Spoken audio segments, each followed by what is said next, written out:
My Gemini friend smiled while betraying me, but she forgot I also have two faces. Amelia Vance's mornings in New York City in the spring of 2004 began with the insistent chirp of her alarm at 6:30 a.m., a sound she had grown to tolerate rather than embrace. Her small, rent-stabilized apartment in Hell's Kitchen, a cozy space with a view of a brick wall and a sliver of the Hudson River if she craned her neck, was a sanctuary from the relentless pulse of Manhattan. She'd brew a strong cup of dark roast, the aroma mingling with the faint, comforting scent of old books that permeated her living room. Amelia, 30 years old, a senior account manager at Sterling and Hayes, a prestigious advertising agency nestled in a gleaming glass tower on Madison Avenue, found solace in the quiet routine. Her work was her life's passion, crafting narratives, understanding market trends, breathing life into campaigns. She thrived on the intellectual challenge, the intricate dance of persuasion, and the thrill of seeing her creative visions materialize. Her office at Sterling and Hayes was a hive of controlled chaos, a constant symphony of ringing phones, keyboard clicks, and the murmur of ambitious voices. Amelia navigated it with quiet confidence, known for her meticulous attention to detail and her ability to foresee potential pitfalls long before they emerged. She wore sensible, elegant suits, her dark hair always neatly pulled back, her demeanor professional yet approachable. Amelia was an original thinker, always pushing the boundaries of conventional advertising. She valued integrity above all else, a principle she believed was universally shared within the company, especially with her closest colleague and friend, Serena Davies. Serena, 31, occupied the desk opposite Amelia's in their shared cubicle space. With her vivacious laugh, perfectly coiffed blonde hair, and an uncanny ability to charm anyone from a difficult client to a grumpy mailroom clerk, Serena was the agency's social butterfly. They had joined Sterling and Hayes around the same time, 5 years prior, rising through the ranks together. They'd shared countless late-night pizza runs, commiserated over demanding bosses, and celebrated every minor victory. Amelia confided in Serena, discussing strategies, sharing half-formed ideas, and even personal anxieties. Serena was, Amelia believed, her strongest ally in the cutthroat world of New York advertising. The air at Sterling and Hayes crackled with an unprecedented tension that spring. Aeroglide Airlines, a legacy carrier struggling to modernize its image, was looking for a fresh, groundbreaking campaign. The contract was massive, a multi-million-dollar deal that promised not only immense prestige, but also a new vice president of strategic accounts position for the manager who successfully landed it. Amelia saw this as her chance. She'd been working on an innovative concept for months, sacrificing weekends and late evenings, sketching ideas in her worn leather-bound notebook, meticulously crafting a pitch that spoke to both Aeroglide's heritage and its future. Her concept, codenamed Skybound, focused on the emotional journey of travel, blending nostalgic imagery with cutting-edge digital experiences, something truly unique for 2004. She had been particularly excited about a specific element of Skybound, a digital campaign integrating early interactive web components, a subtle, almost subliminal design element she called the echo wave, a cascading visual that mirrored a traveler's anticipation. It was a novel idea, something she'd shared with Serena over several coffees, showing her preliminary mock-ups on her Dell laptop, trusting her friend's keen eye and strategic mind for feedback. Serena had seemed genuinely impressed, offering encouraging words and minor suggestions. "This is brilliant, Amelia," she'd said, her blue eyes wide with admiration. "Absolutely revolutionary." Amelia, buoyed by the praise, had felt a surge of validation. The pitch to the Sterling and Hayes executive board was scheduled for a Tuesday morning. Amelia had finalized her presentation slides, each one a testament to her dedication, creativity, and foresight. On Monday afternoon, as she put the finishing touches on her script, Serena popped over to her desk. "Hey, Amelia, just wanted to wish you luck for tomorrow. You're going to crush it with Skybound." Mind if I just take a quick peek at the final deck? Just for inspiration, for my own projects. Amelia, trusting Serena implicitly, had readily agreed, even walking her through some of the more intricate echo wave details on the screen. She saw Serena's eyes linger on the unique visual elements, the specific color palette, and the distinctive phrasing she'd used for key marketing points. Serena stayed for a good 20 minutes, nodding, smiling, her presence a comforting reassurance. Tuesday morning dawned bright and clear, but the crisp air couldn't dissipate the knot of anxiety in Amelia's stomach. She arrived at the sleek, minimalist boardroom on the 28th floor, her heart pounding a familiar rhythm of anticipation and nerves. Mr. Harrison, the stern head of creative, and Miss Chen, the sharp, analytical chief operating officer, sat at the head of the polished mahogany table, their faces unreadable. Serena was also present, seated discreetly towards the back, a knowing smile playing on her lips. Amelia began her presentation, her voice steady and confident. She clicked to her first slide, a striking image of a soaring eagle, her skybound concept title bold beneath it. As she launched into her opening remarks, detailing her vision, a strange, disconcerting ripple moved through the room. Mr. Harrison shifted in his seat, a frown creasing his brow. Miss Chen exchanged a quick, almost imperceptible glance with him. Amelia continued, moving through her meticulously crafted slides, explaining the echo wave visual, the psychology behind its subtle effect, the innovative digital integration. But the room felt cold, unwelcoming. The executives, usually engaged, now seemed bored, their gazes drifting, some even tapping their fingers impatiently.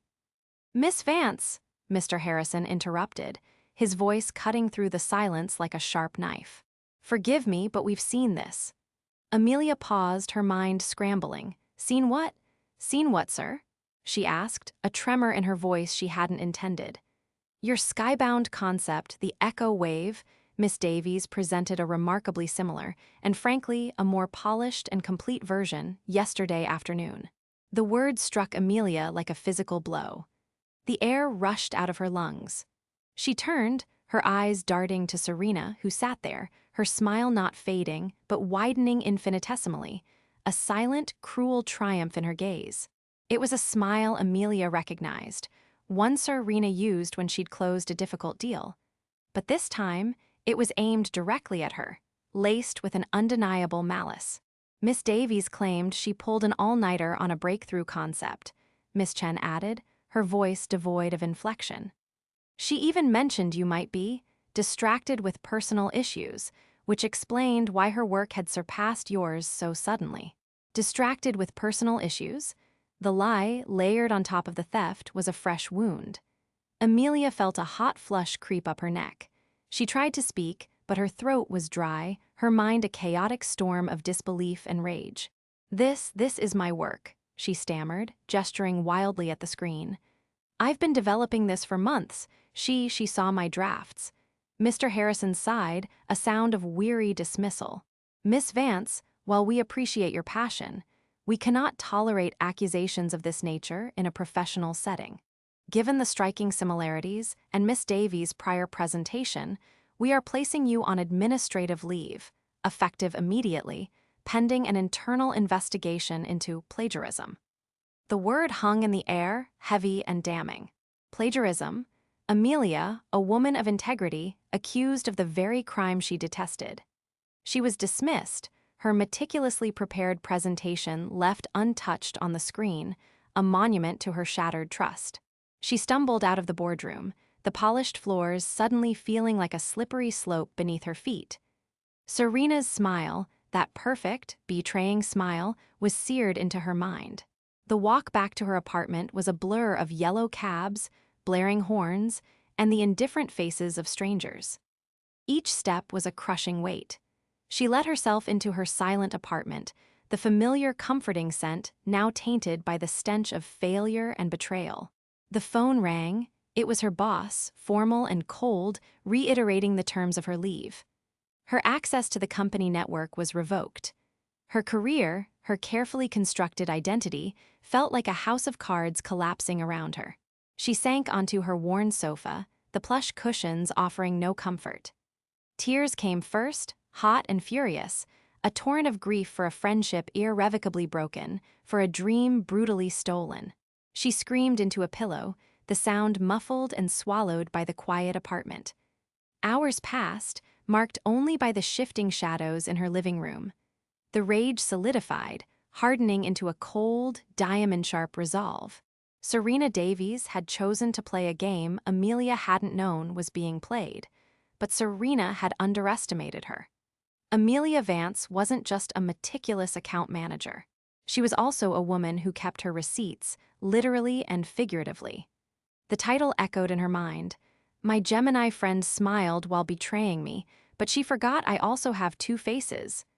The second face was now emerging, cold, calculating, and hungry for justice. In the throes of despair, a flicker of memory ignited her resolve. Amelia had always been obsessive about digital organization. Every iteration of her skybound pitch, every draft, every single image and textual component was meticulously saved and backed up.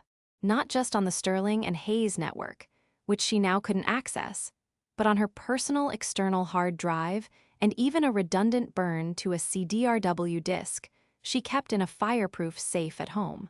This was standard practice for her, a habit born from years of dealing with fickle tech and demanding clients. She also had an older, separate email account, a Gmail account she'd started in its beta phase a year prior, where she often self-emailed early concepts and research links for later review, timestamping them implicitly. But her true advantage, the second face Serena hadn't anticipated, lay in the very echo wave she had meticulously designed.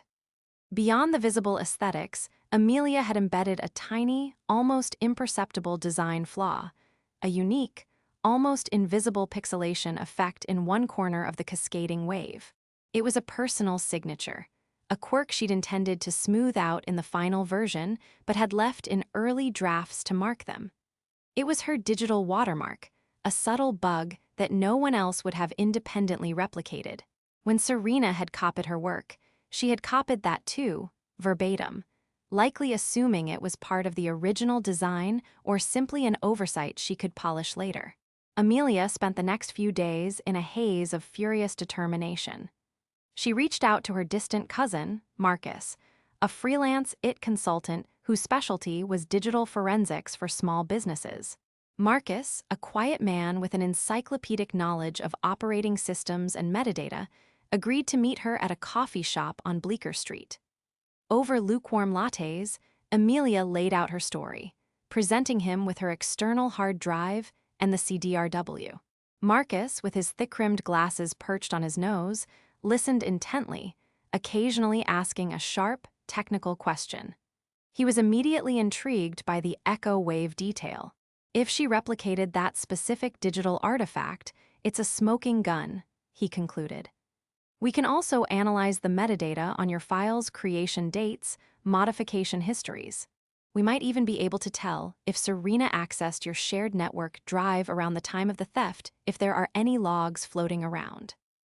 Accessing Sterling and Hayes' network logs was tricky, but Amelia remembered a disgruntled former IT employee, a man named Gary, who had been unceremoniously fired 6 months prior. Gary had always been a bit lax with security, and Amelia knew he kept a personal backup of various system configurations and network snippets, partly as job insurance, partly out of paranoia. A quick phone call, a promise of a future favor, and a well-placed $50 bill secured her a meeting with Gary in a grimy Queens diner. He provided her with a USB stick containing a chaotic dump of old network activity logs, enough for Marcus to begin his painstaking work. While Marcus delved into the digital archaeology, Amelia focused on the human element. She quietly reached out to contacts in the advertising community, not to spread rumors, but to network and catch up. She listened, subtly guiding conversations towards Serena's past projects, her history at other agencies. Whispers emerged. A client presentation years ago where a junior designer's concept mysteriously disappeared just before Serena presented a strikingly similar one. A string of overly aggressive tactics in securing accounts. A pattern of taking credit where it wasn't due. Nothing concrete, but a consistent narrative began to form, a reputation Serena had carefully kept under wraps. Days bled into weeks. Marcus worked tirelessly, correlating timestamps, analyzing file properties, and cross-referencing network access logs. He found it. A specific log entry showing Serena's computer accessing Amelia's secured project folder late on Monday night, just hours before Serena's all-nighter presentation. He also confirmed that Serena's submitted presentation files, when examined, contain the precise echo wave pixelation, an exact match to Amelia's early drafts down to the last, almost invisible pixel. Furthermore, his forensic analysis of the metadata confirmed that Serena's final presentation file had been created on her system by copying and pasting elements from multiple source files, including files with Amelia's unique file naming conventions. This was irrefutable. Amelia chose her moment with surgical precision. Serena was at the peak of her triumph. Sterling and Hayes officially announced that Aeroglide Airlines had signed the multi-million-dollar contract, largely crediting Serena Davies for her innovative vision.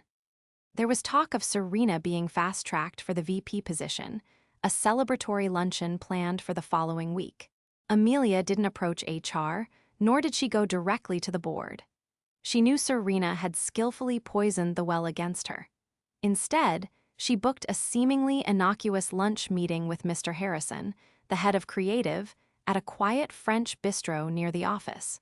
She presented herself not as a victim, but as a professional who had processed the setback and had new insights into the Aeroglide campaign. Over a plate of salade niçoise, Amelia spoke calmly, professionally. "Mr. Harrison, I've had a lot of time to reflect on the Aeroglide pitch. And while I stand by the originality of my work, I wanted to discuss something that's been bothering me. It's a very minor detail, almost insignificant, but it's an oversight I made in my initial conceptual drafts, something I meant to correct." She then described the minute pixelation within the echo wave visual, the almost imperceptible digital artifact. It was a quirky, almost personal signature I sometimes leave in my early sketches, a sort of reminder to myself to refine it later. I remember thinking, during my original pitch, that it was still there. Mr. Harrison listened, his brow furrowed. He remembered the Aeroglide presentation vividly. "A pixelation?" he mused aloud. "I recall something, but I attributed it to a minor rendering issue." Amelia nodded. "Precisely. It was a digital quirk. I just wanted to mention it, in case anyone else ever notices it. It's a very subtle thing, easily missed." She smiled faintly, a hint of her second face peeking through. Later that afternoon, driven by a nagging curiosity, Mr. Harrison accessed the final Aeroglide presentation that Serena had submitted. He zoomed in, scrutinizing the echo wave element. And there it was, in the exact spot Amelia had described, the faint, almost invisible pixelation. A digital ghost that shouldn't have been there in a polished presentation. His eyes narrowed. He was a veteran of the ad world. He knew when something felt off. This was Amelia's cue. She didn't deliver the killing blow herself. Instead, an anonymous email containing a single, damning screenshot. A metadata analysis of Serena's Aeroglide presentation file, clearly showing its origin and creation timestamps, predating Serena's claimed all-nighter, landed in the inbox of a prominent advertising industry journalist, a notorious muckraker known for breaking corporate scandals. The leak was timed just hours before the celebratory luncheon for Serena was scheduled. The journalist, intrigued by the tantalizing snippet and already aware of the whispers about Amelia's sudden administrative leave, began digging. Within hours, the internal phone lines at Sterling and Hayes were ringing off the hook. The journalist's preliminary article, published online, wasn't a full exposé, but it asked pointed questions about the Aeroglide pitch, the sudden shift in credit, and hinted at unethical conduct. The celebratory luncheon was abruptly canceled. Panic spread through Sterling and Hayes. With the ground fertile, Amelia formally presented her full evidence package. Not to HR, but directly to Miss Chen, the COO, and then Mr. Harrison, who now, fueled by his own suspicions, listened with rapt attention. Marcus's meticulous forensic report, complete with network logs, time-stamped file versions, and a detailed analysis of the echo wave anomaly, was undeniable. Amelia also included a compilation of the anecdotal evidence of Serena's past predatory behavior she had quietly gathered. The fallout was swift and devastating for Serena. Confronted with irrefutable digital proof and the weight of her own consistent pattern of behavior, she had no defense. She was not only fired from Sterling and Hayes immediately, but the scandal exploded, picked up by industry trades and even the local news, albeit with carefully redacted company names. Serena Davies, once the darling of Madison Avenue, became a pariah, her name synonymous with professional dishonesty. Her career in New York advertising, a world built on reputation and trust, was over. Amelia didn't gloat. The satisfaction was not in Serena's downfall, but in the restoration of her own integrity. Sterling and Hayes, eager to mitigate the PR nightmare, offered her not only her old position back but a promotion, a generous raise, and a leadership role on a new, high-profile account. But Amelia, having seen the true face of corporate ambition, and having uncovered her own capacity for strategic retribution, declined. She had proved her point, and in doing so, discovered her own unique strength. She took a week to herself, reflecting on the brutal lessons learned. The betrayal had left scars, a permanent distrust in the easy smile and the seemingly friendly gesture. But it had also forged something new within her, a resilience she hadn't known she possessed, and a cold, strategic intellect that could play the game just as well, if not better. She didn't seek revenge out of malice, but for justice, and that distinction defined her. Amelia Vance, now a woman with two faces, one of quiet integrity, the other of calculated resolve, decided to embark on a new path. She launched her own boutique advertising consultancy, specializing in creative strategy and digital innovation, leveraging her proven track record and the industry buzz, however scandalous its origin, that now surrounded her name. She would build her own empire on her own terms, where trust was earned, and betrayal, if it ever came, would be met with an equally formidable, carefully concealed second face.